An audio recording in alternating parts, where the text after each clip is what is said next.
Hi everybody, I am coming to you from the gym today.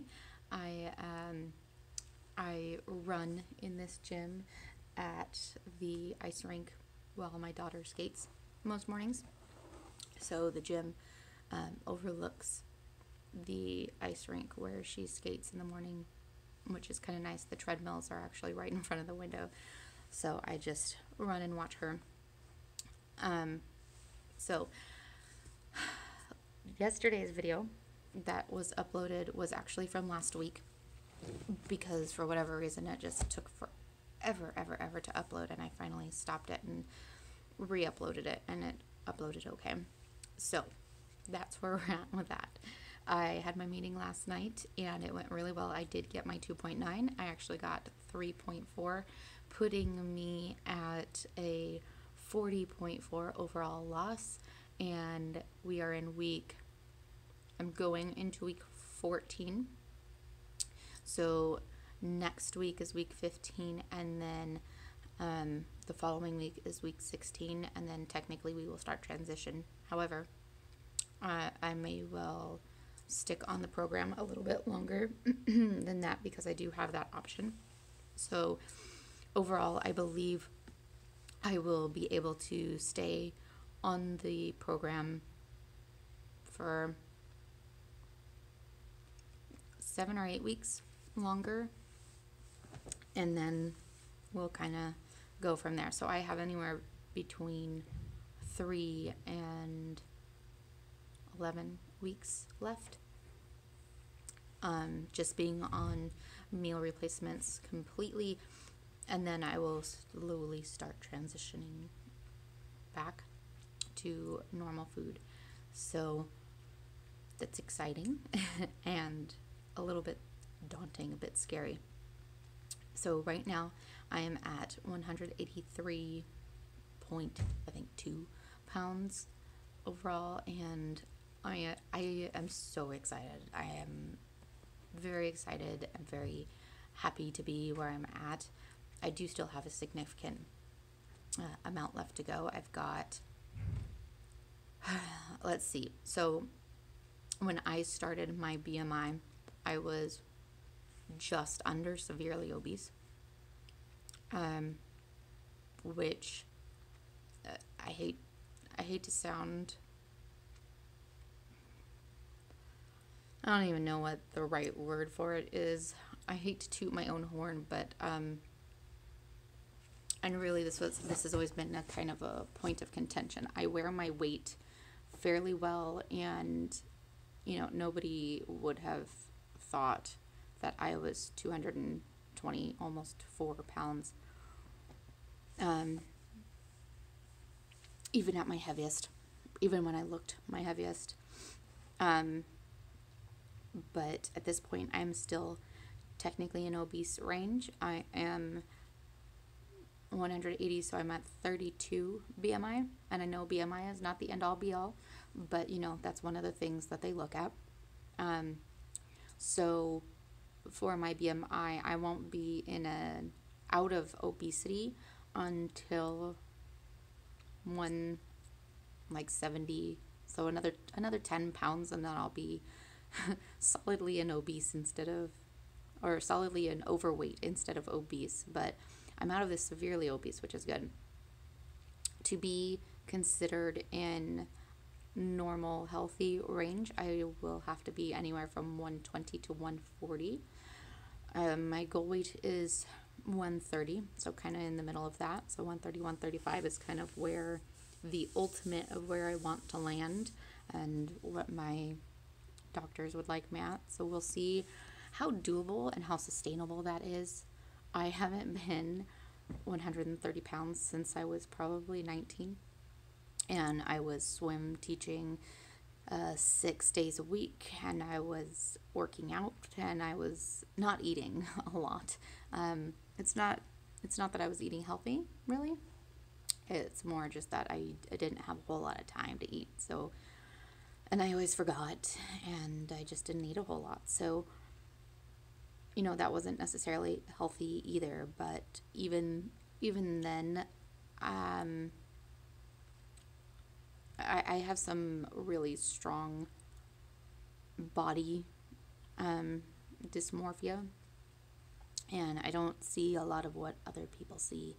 So it's kind of a struggle. So that is something I'm working on. I'm definitely working on the mental aspect of everything, because if I don't, let's be real, it's just going to go back, right? I mean, I'm just going to go back to where I was, and that's not somewhere that I want to be. So I'm working on the mental aspect of it along with the physical aspect of it. But physically, I'm pretty happy with where I'm at, and I'm getting stronger, and soon I will be allowed to do more toning and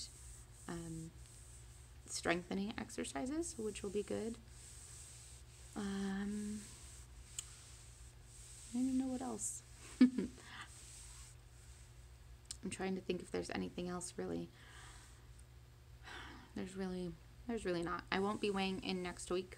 I will be out of town for that meeting, but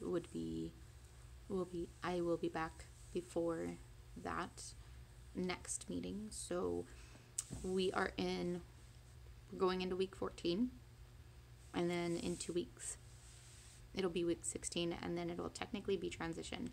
Now, so I have 3 weeks officially, and then I'm allowed to continue on, and I will have enough to continue on for about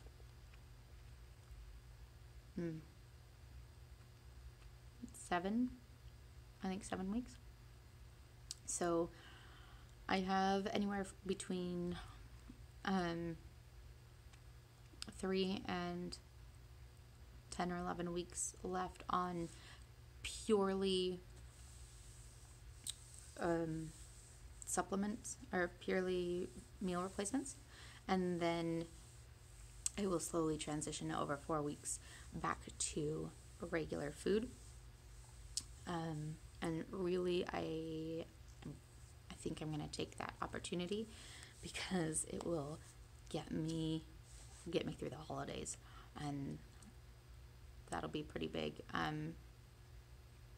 My birthday is in January, so we'll kind of see how that goes. But really, like I said, I've still got quite a bit to lose. I'm very much looking forward to getting the next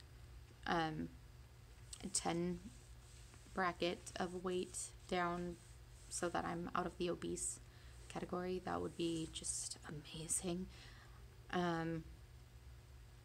So I'm below pre-pregnancy weight, and every 10 pounds that I lose, I've given myself some kind of reward. I have a list, and for 40, 50, and 60 pounds, I actually don't, mood lighting.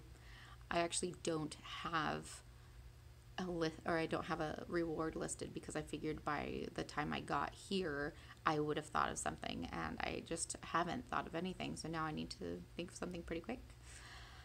But I'm very excited. I know I've said that about 12 times. So I'm gonna head out and walk on the treadmill or run on the treadmill and watch my daughter skate, and I will see you guys with an update in 2 weeks. Somebody did ask, and I will answer on the comment on my last video, whether I thought that my weight really contributed to our infertility, essentially, and if, knowing what I know now, would I have tried to do anything different before seeking out infertility treatments. So in short, yes and no. Yes, I believe that my weight and overall health had something to do with our infertility issues, but that's pretty true of anyone with PCOS. So, yes, in short, it did have something to do with our infertility, but I tried many, many times over the years to lose weight and become healthier, and it was extremely difficult with the PCOS, to the point that I did go on metformin at some point. I am now off of it, but I did go on metformin at some point, and started to lose weight, and I took a bunch of supplements. I believe I talked about it in one of my first pregnancy vlogs. The combination of the weight loss, healthier eating, and the supplements really is what did it for us, I think. But without the combination of supplements I was taking, sorry, I got a text message. The combination of the supplements I was taking, without those, we wouldn't have gotten pregnant. So I only found out about those supplements and that combination of supplements from our IVF doctor. But, you know, when we started trying to have babies, I was not nearly as overweight as I am now. I was not nearly as overweight as I was when we got pregnant. So, also, no. There are obviously a lot of factors, but the PCOS and the lack of those, whatever the supplements really added into my body for me, the lack of all of that really also had a huge effect. So if knowing what I know now, I would still have gone the route that we did with infertility treatments, because that's the only way that I got to my youngest son. That's the only way that I got to pregnancy. It wasn't just weight loss. So if that makes sense.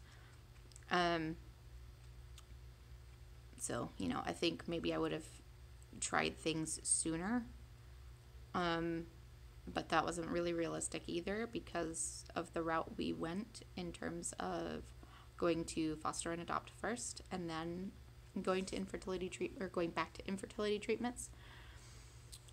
But I think, knowing what I know now, I probably would have pushed harder to find out what was going on, what was causing the miscarriages, and get some pregnancy support in terms of like progesterone and things like that. You know, I knew about that kind of thing because I was on YouTube, because I did have a lot of friends that were also struggling with infertility and going through IVF. So I knew about those things, but I didn't really realize at that point that it was something that I could ask for, that I could push for. So yeah, that's kind of my long and short of it. But I'm at 13 minutes, so I will let you guys go, and I will talk to you later. Have a good day. Bye.